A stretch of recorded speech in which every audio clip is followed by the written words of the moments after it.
You're listening to another episode of On Our Best Behavior, and today I am delighted to introduce my guest. She is a New York Times best-selling author. She writes novels that combine thrilling suspense, romance, and riveting plot twists. You can get her most recent book, House Beyond the Dunes, now. She is also one of my favorite authors. Welcome, Mary Burton. Thanks for having me. This is great. So let's start with some introductions. I kind of put there in a nutshell about who I think you are, but tell us about who you are, what you do, what you like, what you love. What are we talking Well, about? I'm a writer and I write under two names. I write suspense under Mary Burton, and then I created Mary Ellen Taylor about 12 years ago, I guess. And I write a book a year under that name and a book a year under Mary Burton. So between the two, that keeps me pretty busy. Um, my husband and I moved to the Outer Banks of North Carolina a few years ago. We decided we'd always wanted to live at the beach. And so we came down here and we're loving it. So that's me in a nutshell. Most of my time is spent writing, reading, focusing on the latest book in progress. Um,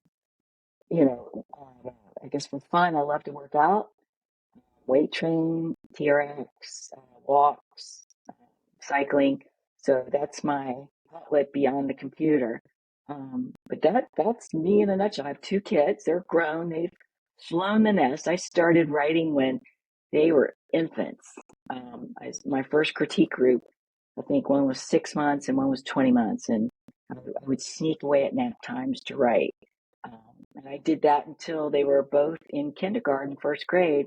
And that's when I sold the first book. So I've been working to the school bus and the daily school schedule, it seems like ever since. And then time goes by so fast, right? Like, doesn't that just I feel like know it was not that long ago? it wasn't. My dogs got used to the school bus schedule, so I still have one dog left, and she's still on that. It's 3 o'clock. We got to stop. So I've read a handful of your books, and since then I have put, gosh, you have like 40 books. Is that true? I think between the two, it's closer to like 55, Oh my 56. gosh, it's a lot. You've written a lot in your life, and I think that that's admirable to come up with so much content. But what I love about your stories is there is a suspense part, like a mystery trying to figure out what's going on part, and a love story part. So I feel like you almost get multiple stories in one book, and you do such a good job of kind of like intertwining all of that. And that's the trick when you're writing romantic suspense is to thread or braid the stories together because it can't just be romance and it just can't be suspense. They each have to constantly be complicating the other. And it's one more reason to turn the page. It's one more reason to add attention to the story. So I'm always looking, I'll take tension from romance or suspense or police procedure or ticking clocks or it's whatever keeps those pages turning for the reader. So I mostly read, listen to my books on Audible. And Uh-huh. the way that I initially discovered you is Brittany Presley is one of my favorite narrators. And so I just kind of searched Right. like all the books that she's narrated. And that's how I kind of stumbled upon you. Do you have any say in who narrates your books for like Audible situations? Every so often, they'll give me a list of three narrators to listen to their voices to the point where I just trust their choices because I don't think I've ever had a bad one. I, great narrators, and they people who cast narrators they know their business, so I usually trust them. But yeah, occasionally I'll listen or I'll say, hey, this person narrated the last book in the series. Maybe we could keep her to keep it consistent. But generally, they'll choose for me. There's just so much like you don't really think about all of that that goes into things. And so then sometimes your mind starts to just think about it. Oh, I know they'll ask me for a questionnaire on each book, and when I'm talking to the audio narrators, they're looking for accent, age, tone of voice, and I'm trying to remember what did this person sound like because their in hearing and sound is their venue, And for me, it's kind of like, well, he was a make believe person in my head. So I have to really drill into what did this person say. Yeah, If they that's have questions, true. they can always email me and say, hey, what do you mean? And I will go into I'll go into as much detail as they need. I feel like you write a lot of crime fiction, detective, police procedurals. Mm-hmm. Did you ever want to work in law enforcement or forensics? No, I have an English and history degree, but I've always loved mysteries. And my first I started off writing historical romance. I read about 8 of those, but I've always wanted to write mysteries. So I did some did 4 short romantic suspenses. So I started to dip my toe into police procedure and the one thing I learned was know your jurisdiction, know where you are. And then I was trying to write a longer suspense novel, and I joined the Citizens Police Academy in Henrico County, Virginia. And it was a 12-week course. And every Wednesday we'd go in and we'd hear a lecture about something in the law enforcement offices. And that gave me my first taste for this is how a police department works. This is what you have to work with when you're writing a story. And then I took the Writers Police Academy. Um, I think I've been to 10 of them. And that's when this former police officer created this writer's retreat for writers who really want to get into the nitty gritty of police procedure. And those have been amazing because when I listen to the lectures, I always walk away from that conference with a couple of story ideas. Or if I'm stuck, I can walk up to an expert and say, hey, I have a body. This is the temperature. This is where it's right next to water. Can you tell me what I'm looking at? And they can give me exact details. And those little details can make a story come. I think you don't want to do a dissertation on police procedure, but you want to have those key details that make it just believable. Yeah, I think that is so neat. And that's cool that they offer stuff like that for you or for people in general. I didn't even Oh know that yeah, was a and thing. they'll be doing another one. I haven't been for a couple years because a little far out of Banks. He's not close to much anymore. But I've read tons of books on police procedure, shallow graves. I mean, when I show up at the library, they would just look at me like, "Why are you checking all this stuff out?" Um, What are you planning to do arson, here? exactly. Excuse me. Um, and I was, would you like to see my bookmark? And, but yeah, I've read a lot because, again, those little details can make a book. And I could spend a day reading a book and it gets boiled down into 5 lines in a novel. But if it makes the story sharper, it's always worth it. And I feel like forensics, it changes a lot. I mean, that's really, especially in your career of writing, think about what law enforcement, what tools they had at that point compared to now. I like the So it's, DNA matching now wasn't around 15 years ago when I started writing, 15, 20 years ago when I started writing this. They catch people through DNA and ancestry and all that good stuff, or, the GED math. I think that's fascinating. Yeah, I mean, it has changed, and the forensics is also dependent on a jurisdiction. So if I'm in a little town in in the middle of nowhere, I'm not going to have all the bells and whistles. I'm going to have maybe a fingerprint kit and luminol in the trunk of my car. How can I solve a case with just those two? Or if I'm in a big jurisdiction, uh, the opportunity to have a forensic anthropologist, artist, then I can go that way and do you rebuild a face from just a skull. I find all that fascinating. Sometimes I probably spend more time researching um, than I should, but I find it all fascinating how they pull these pieces together. and I think that's good. Like if you keep learning about new things, that's going to keep your brain, churning, right? With new ideas. It, yeah, I always say the book is in the research. That if you are stuck in some way, start reading some research and it'll pop out. Um, that real details can just really fuel your characters, your stories, because that's the foundation that they're standing on, that the research. And so I'm always trying to read something new just to keep it fresh. Because, when you've done 25 or 30 of them, it's, you're trying to keep it fresh. And And something suspense something does different, change. yeah. Something different. How can I make this story interesting to readers in a way I've never done it before? That's the tricky part. That is tricky. That's why I think it's so amazing that you do it. Now you said that you have a English major. Right? Did I you have an always English. want Oh, go ahead, sorry, I didn't mean to Oh, interrupt go you. ahead, go ahead, go ahead, go ahead. I was just gonna say, was your intent to be a writer someday with that, or what was your kind of plan with getting your degrees? I don't think I had much of a plan then. I just knew I enjoyed it. And when I got out of college, I went into sales because that's how I could earn a living. And so I was doing sales for probably 7 or 8 years in different venues. And then, but the stories, I kept having stories that were churning in my head.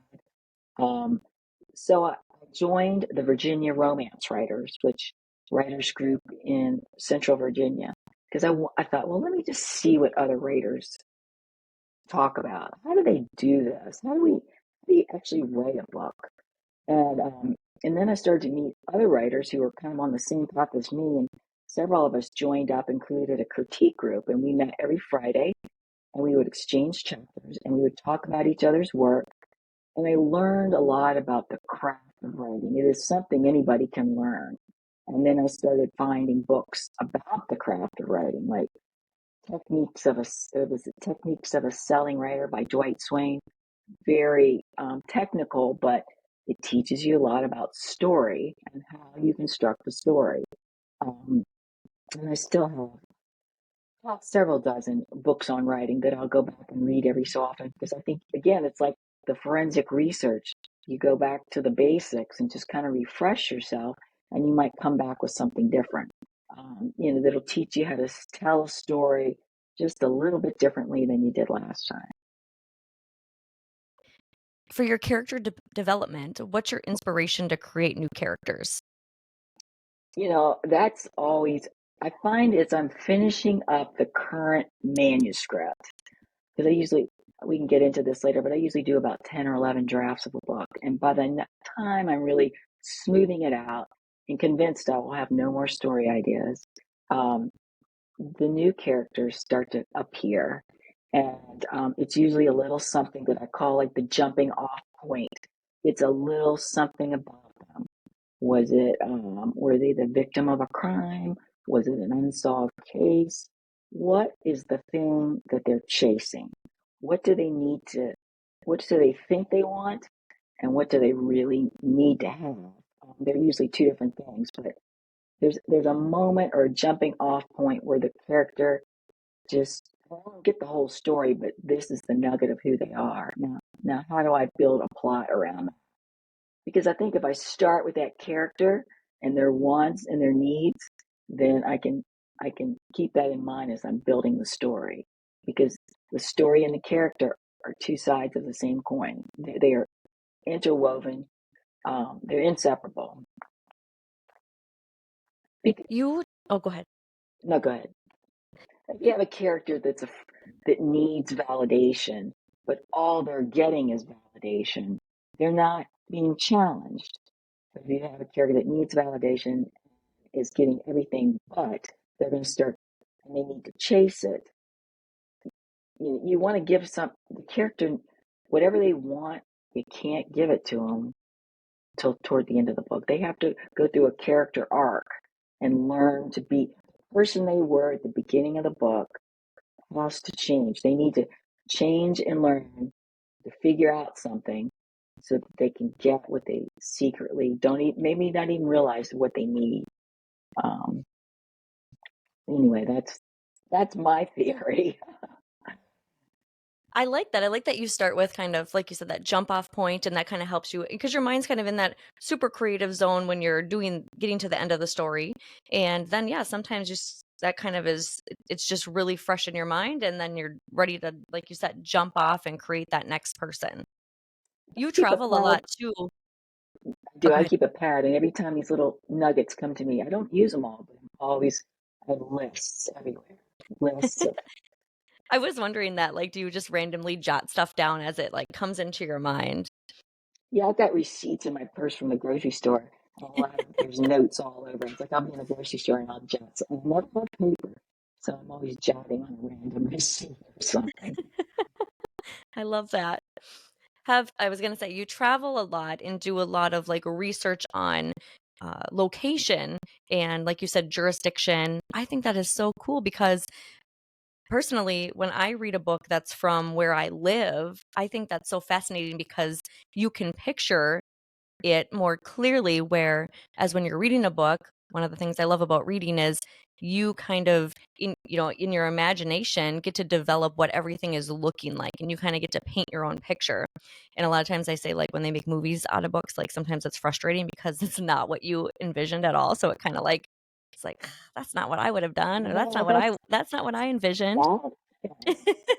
And I So always say I a reader is a character in a book. They're one of the invisible characters in my book because they're bringing their own sense of life and what they wants and needs, and into the story. So if I say a barn, five people might hear barn and see something completely different in their mind.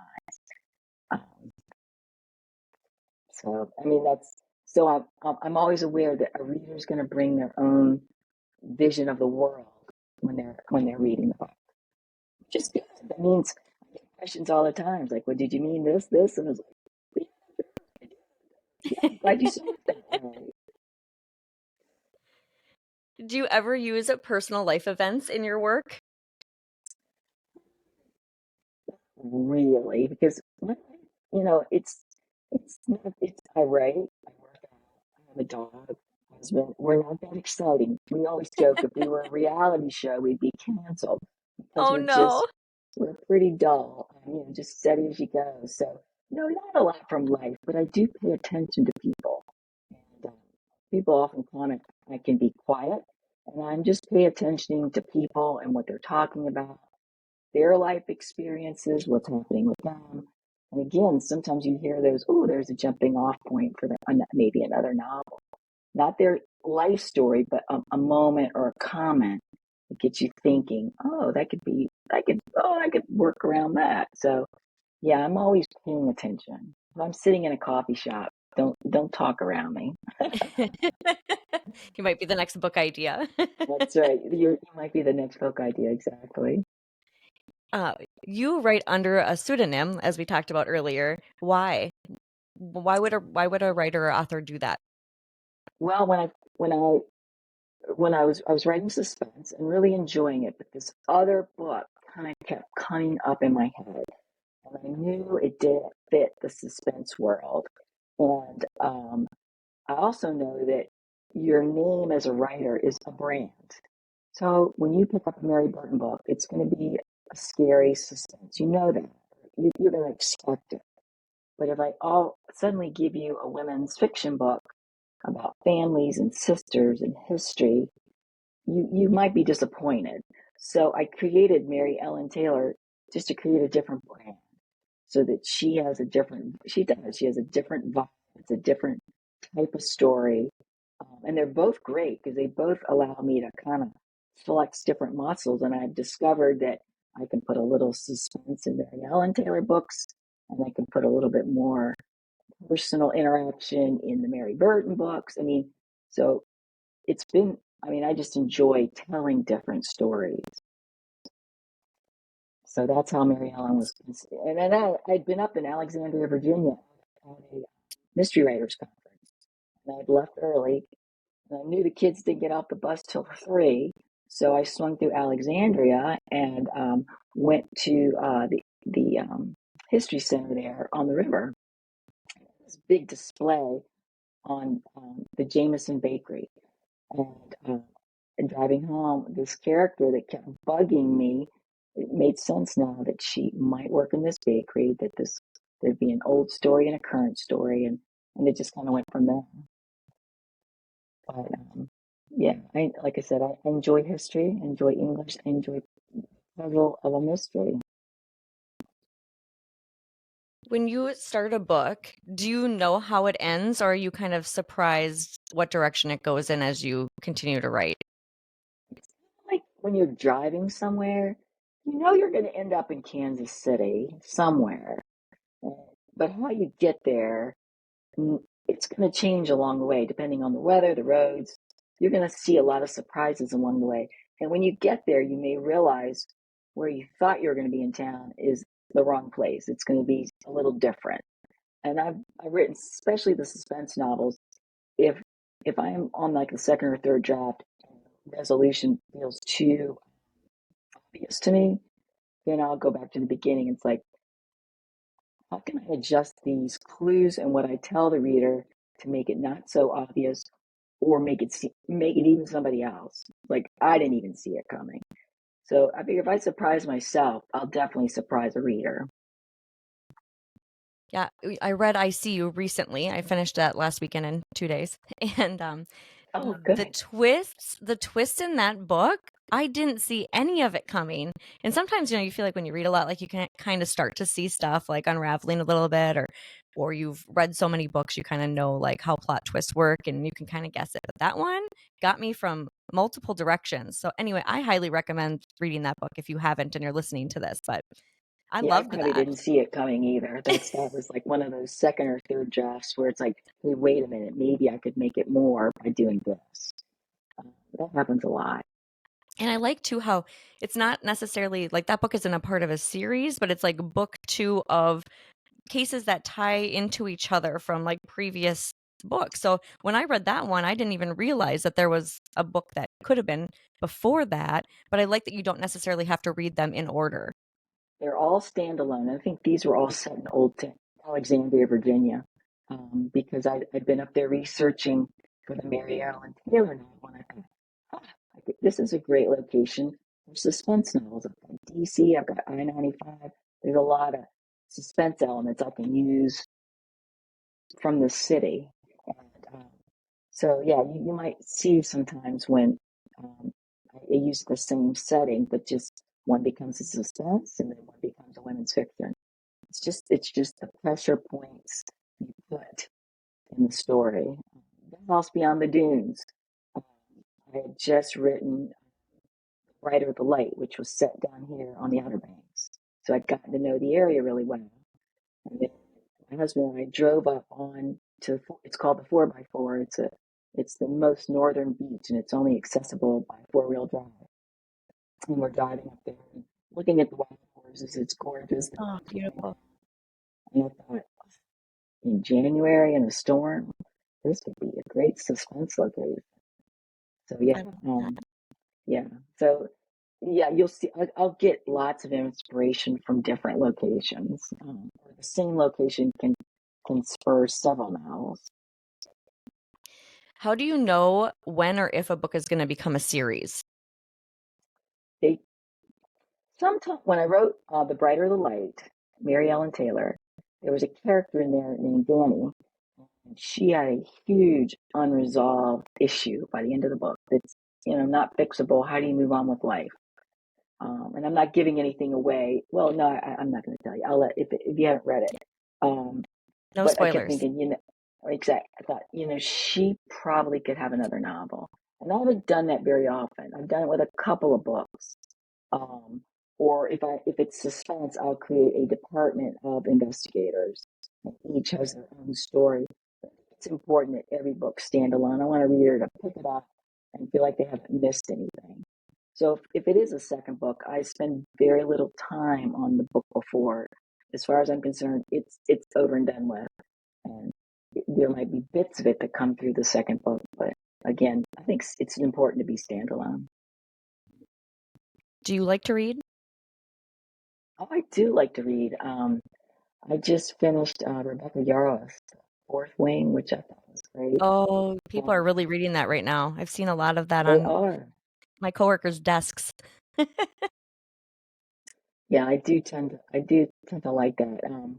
And I'm also reading Frankenstein by Mary Shelley because I've on this kick to go back and look at some of the classics and just see what was it about them that we're still reading it 200 years later. I mean, what is it about the way she put this story together? So I'll let you know. I'm just getting started. Different. It's a different reading experience because words have changed a lot in a couple. You know, the way we tell story is always evolving, and it's changed a lot since her days.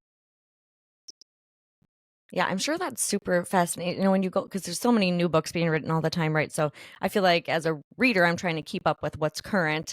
But yeah, sometimes like just going back to like how things started and seeing, like you said, the evolution is, you know, And it's I'm kind of always looking at breathtaking. the once you're a writer, I don't think you always read for super pleasure anymore. You're always thinking in terms of, oh, what a great technique. This was nicely done. Great character development. So you're always thinking as a writer.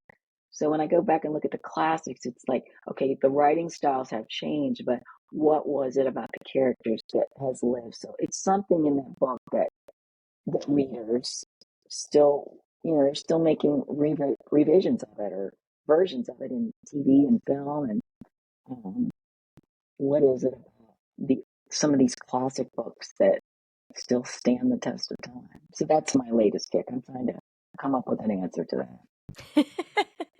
You'll let us know, right, when you figure it out. Exactly. When I figure it out, it'll probably show up in a book.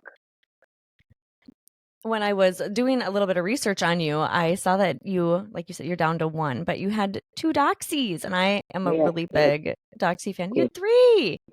three. We lost one last year, one a couple months ago, and the last man standing is sleeping right behind me on her bed. Oh, She has a little dachshund right behind me. cute. Yeah, Have you always? we didn't get dogs until the kids were in high school, and Okay. we even had a friend joke like, "Why are you getting puppies now? You know, you were almost free. You're almost empty nesters." And we laugh about that a lot. But no, they're a great source of joy. We had the first puppy about when they were 7 weeks old, and they made it to 15 and 16. So Oh. amazing, amazing little creatures. And I always tell my husband that when I'm like old and retired, I'm just gonna get a little long-haired doxie, and he or she is just gonna sit on my lap all day while I read or go for a Yeah, little jaunt or whatever. Just a little partner in crime. that's exactly what I have. Her name is Tiki, and yeah, she is never Oh. more than about 2 feet from me. Yeah. Oh, I love that. Uh, let's see here. I was kind of winding down, but I just wanted to also put out there for anybody who hasn't read your books or wants to know more about you. I follow you on Instagram. I love how much you post about advice and information that you give about being a writer to be helpful. I feel like a lot of writers aren't willing to do that, and I think that's really lovely that you do that. You share brainstorming, um, you tips, That is, inspiration, writing hacks, like if people get stuck, secrets. And you know, so yeah, I make sure that mean, you do follow Mary, and she's at Mary Burton Books on Instagram. yeah, I mean, it's hard to figure out how to be a writer. And if I can just offer a little bit of wisdom very quickly, I don't, 30 seconds or less. But yeah, I'm happy to do that. I've always enjoyed, because, the conferences, you don't get out to be able to speak at them as much as we used to because of COVID and travel. And I thought, well, I'll just do it on Instagram. And I think So that yeah, it being a short clip is helpful because you don't lose anyone's attention. Like it's quick, it's to the point, and it's like, oh, that is a good idea.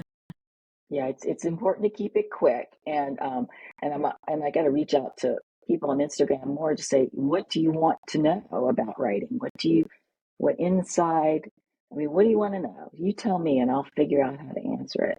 But yeah, I'll be doing that in January, kind of reaching out to readers more because I do like to get their input. Like, what's your favorite name of a character? What's your favorite location? I like hearing that. It's great energy. What's next for you, Mary? Are Well, I you working just on turned it. anything? Yeah, Are I you? just turned in a suspense novel. I just turned it in and finished story edits like 2 weeks ago. So that one's done, and I plotted the next Mary Ellen Taylor. I'm writing a synopsis. So I usually, when I think I'm done, I let it sit for a day, and but there's always like one more. So I try to figure out as much as I can about the book before I write it. But there's always something I have to figure out. But so I'm at that point now where it's done, and I'm starting to take notes for the next Mary Burton suspense. Um, Again, like, how do you make it different? I mean, how do you keep readers turning those pages? So they've got both the Marys keep me busy. And then anything you're looking forward to, any new goals? Goals, that's a good one. Got this other novel that is always, just sat there. It doesn't fit anywhere. So I may work on that a little bit more this year in some spare time, because that's that's fun for me. Because anytime I try something new, even if I never send it out, it teaches me something. So I'm always a different way to tell a story often helps the other genres that I work in or have deadlines. So yeah, there's always something out there I'm thinking about. I think you always have to be reaching for something. My philosophy is you're either going forward or you're falling back. So I'm always trying to think forward in terms of what could be next? What could I tackle? So that's where I am with that. One of the things I like is when you say, like, set a time, 30 minutes, an hour, and just keep typing, because you never know what could just start to come out. And it doesn't have to be anything that's, concrete. You don't have to keep it, but just type away and see where your brain goes and what comes out. Exactly. That's why I set daily page goals. So when I'm writing rough draft, I make myself write 15 pages, and they don't have to be good pages, but I make myself. Because I've been out in Arizona, New Mexico, 20 years ago, and I heard Tony Hillerman speak, a mystery writer, and he talked about his daily pages. He was trying to get it done. He didn't feel like it. He'd been working all day, and his character looks up in the rearview mirror and he sees a dog in the back seat. Because I didn't plot that dog. I didn't know where that dog came from. I didn't care because I got my pages for the day done. But he said that dog became integral in the rest of the story. So your subconscious is, has got a lot of the ideas. So if you're making yourself type, they will come out. Maybe you're going to have to go back and do a lot of editing, but they will come out if you just keep typing. That's another philosophy I have. Just keep typing. Mary, thank you so much for coming on the podcast and chatting Oh, with us. It was such a thank joy you to so have much. you and meet you. And I plan to keep on reading your novels. And I even am going to dabble in Mary Ellen Taylor. Yeah, I kind of am interested now. That's usually not a yeah. genre I read, but I'm intrigued.